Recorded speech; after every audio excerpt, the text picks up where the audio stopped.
اور تم جس حال میں ہوتے ہو یا قرآن میں سے کچھ پڑھتے ہو یا تم لوگ کوئی اور کام کرتے ہو، جب اس میں مصروف ہوتے ہو تو ہم تمہارے پاس ہوتے ہیں، اور تمہارے پروردگار سے کوئی ذرہ بھر بھی چیز پوشیدہ نہیں رہتی، نہ زمین میں اور نہ آسمان میں،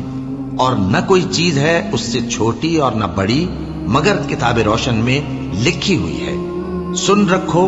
کہ جو اللہ کے دوست ہیں ان کو نہ کچھ خوف ہوگا اور نہ وہ غمناک ہوں گے، یعنی وہ جو ایمان لائے اور پرہیزگار رہے ان کے لیے دنیا کی زندگی میں بھی بشارت ہے، اور آخرت میں بھی اللہ کی باتیں بدلتی نہیں، یہی تو بڑی کامیابی ہے۔ اور اے پیغمبر، ان لوگوں کی باتوں سے آزردہ نہ ہونا، کیونکہ عزت سب اللہ ہی کی ہے، وہ سب کچھ سنتا ہے، جانتا ہے۔ سن رکھو کہ جو مخلوق آسمانوں میں ہے اور جو زمین میں ہے سب اللہ ہی کے بندے ہیں، اور یہ جو اللہ کے سوا اپنے بنائے ہوئے شریکوں کو پکارتے ہیں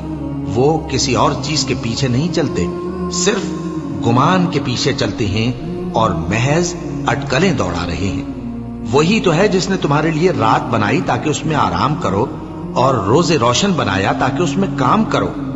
جو لوگ قوت سماعت رکھتے ہیں ان کے لیے اس میں نشانیاں ہیں۔ بعض لوگ کہتے ہیں کہ اللہ نے بیٹا بنا لیا ہے، اس کی ذات اولاد سے پاک ہے، وہ تو بے نیاز ہے، جو کچھ آسمانوں میں اور جو کچھ زمین میں ہے سب اسی کا ہے۔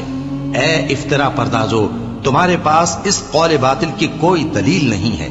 کیا تم اللہ کی نسبت ایسی بات کہتے ہو جو جانتے نہیں؟ کہہ دو کہ جو لوگ اللہ پر جھوٹ باندھتے ہیں فلاح نہیں پائیں گے، ان کے لیے جو فائدے ہیں دنیا میں ہی ہیں، پھر ان کو ہماری ہی طرف لوٹ کر آنا ہے، اس وقت ہم ان کو عذاب شدید کے مزے چکھائیں گے، کیونکہ وہ کفر کی باتیں کیا کرتے تھے۔